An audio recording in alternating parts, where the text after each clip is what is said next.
Now here's a question for you. What makes a good egg? Is it a happy chook? Well, our guest this morning has been asking these questions as a researcher into chicken behaviour for more than 15 years. Dr. Clare Rudkin is from the School of Animal Studies at the University of Queensland, and only this week, Clare joined chicken and egg producers at a big poultry industry talk fest in Surfers Paradise.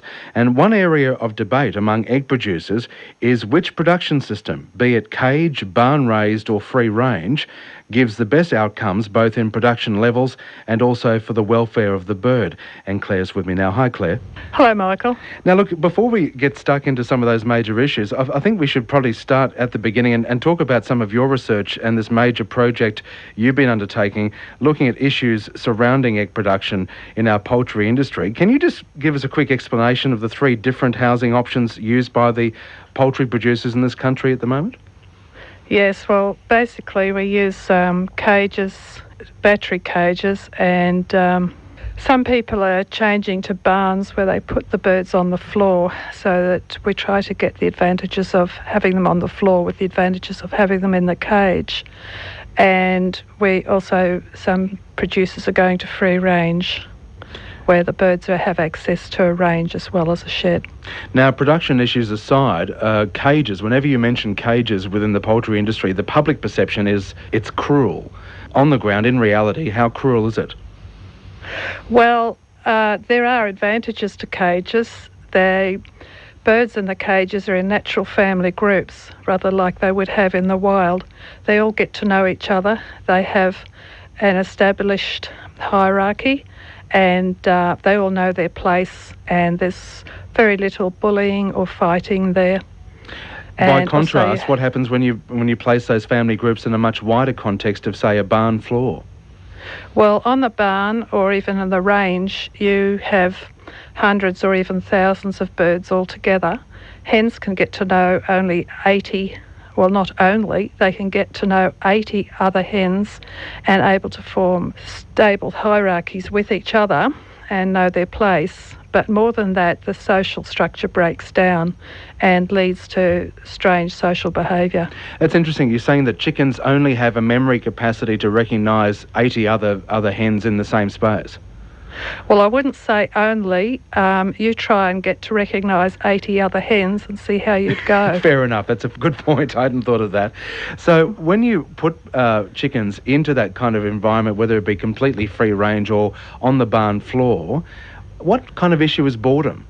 Boredom is a different factor entirely. Boredom is basically how the bird feels, and that's how we might suppose they feel when they can't perform desired behaviours. So that's a separate issue again to knowing your family structure, knowing your pecking order, knowing the hierarchy within the space you inhabit. Yes, absolutely, quite different aspects. So how does a wider expanse of space to move in, either free range or barn, affect things like egg production? Basically, I think you get the best production in cages. Free range works well because you can get a higher price per egg, and same with barn, really, I suppose. And is that higher price reflected in the quality of the egg?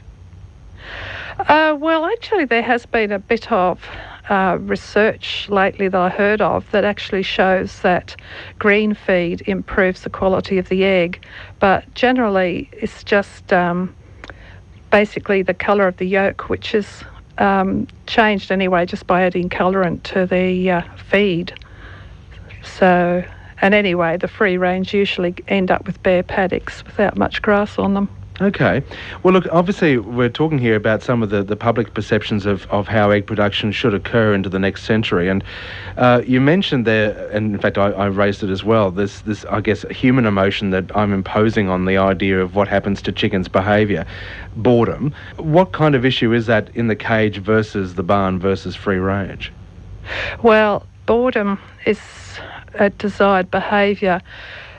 Chickens are motivated the whole time to forage, so when they've had enough to eat and drink, they're motivated to forage and basically look for food and to find out information about the environment. In the cages, they direct that behaviour towards food, so they spend a lot of time just playing with the food. Is that because cages have limited movement, therefore their choices of where to peck is fairly much limited to, say, the food trough in front of them? Yes, it's not just the space. They will also pick at one another's feathers and pluck each other's feathers out as well.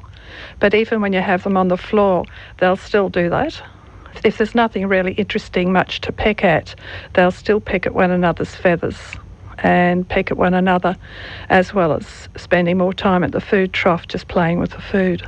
And what happens if a chicken continues to peck at someone else's feathers on the barn floor? Well, they can get pretty naked, and also they might start pecking at one another wounds. They might have wounds, or they might see the vent, which is the opening for the eggs and the poo and stuff, and they might peck at that as well. I'm not afraid to get gory here, Claire, because I understand that chickens don't mind the taste of blood. Well, they actually love the taste of meat.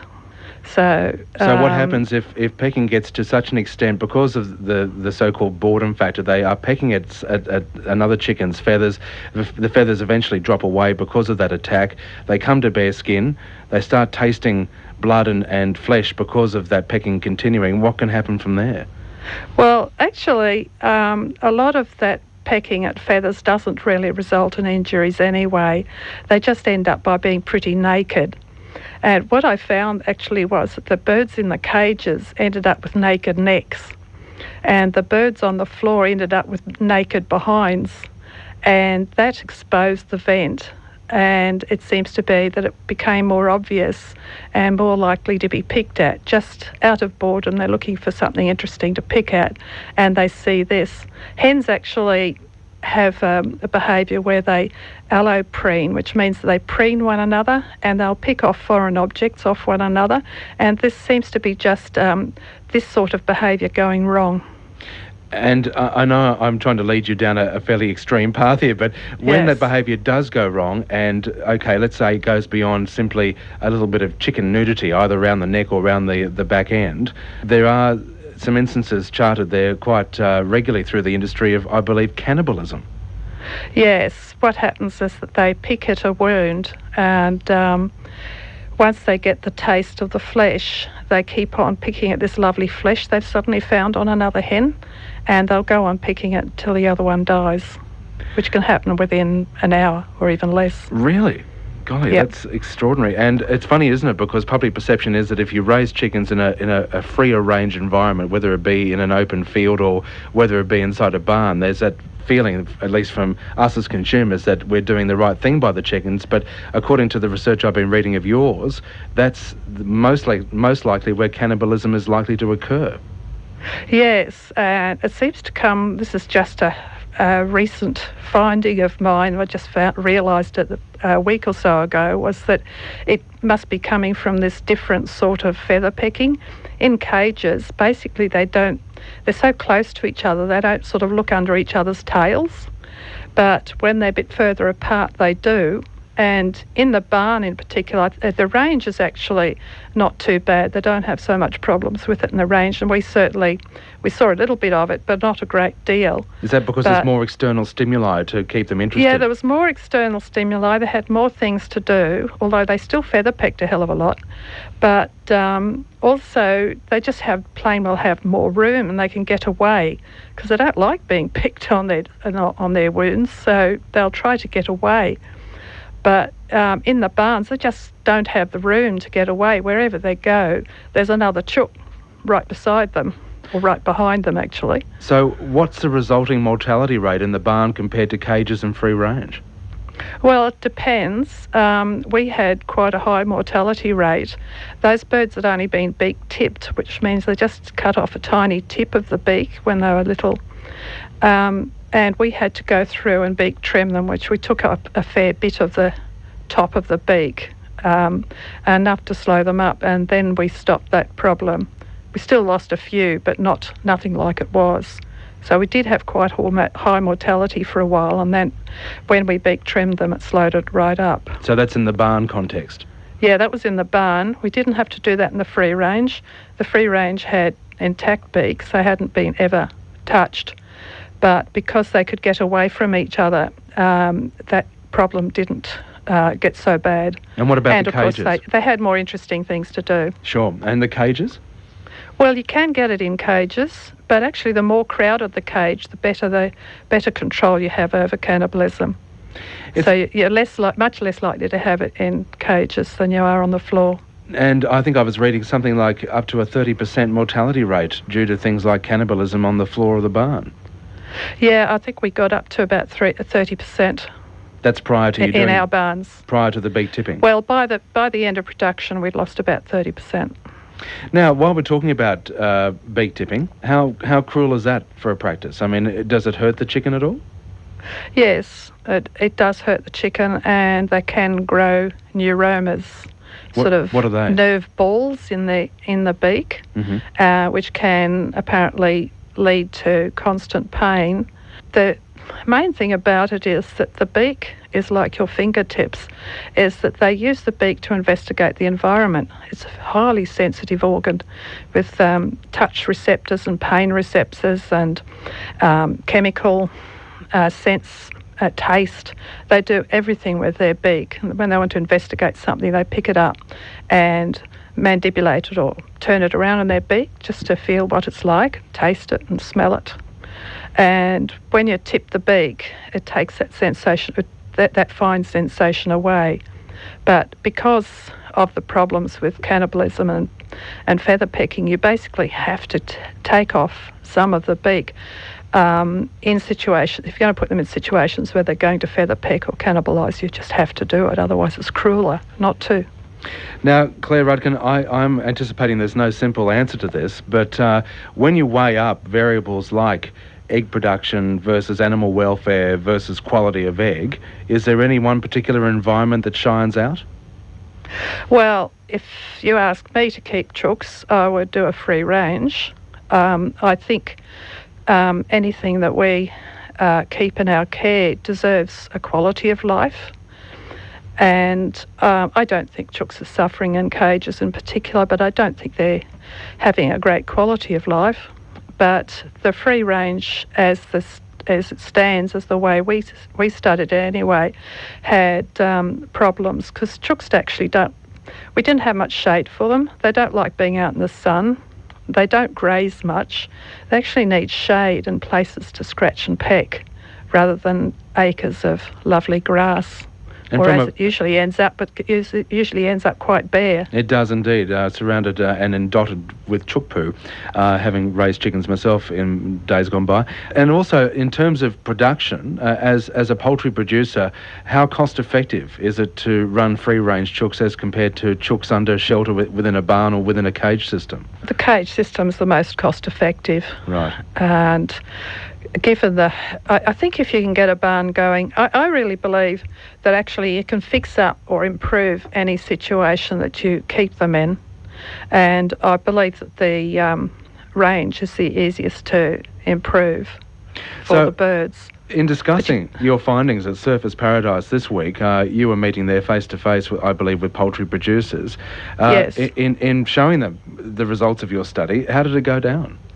It went down very well, because I was able to point out the pros and cons of each, and I had actually quite a few free-range producers in the audience, so they like to hear nice things about the free range anyway. I'm sure they did.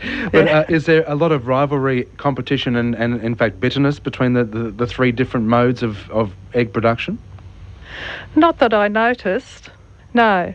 Okay, so... that's right, I was talking to one producer, I think she was from Victoria, and she has 5% of her birds are free range and the rest are in cages.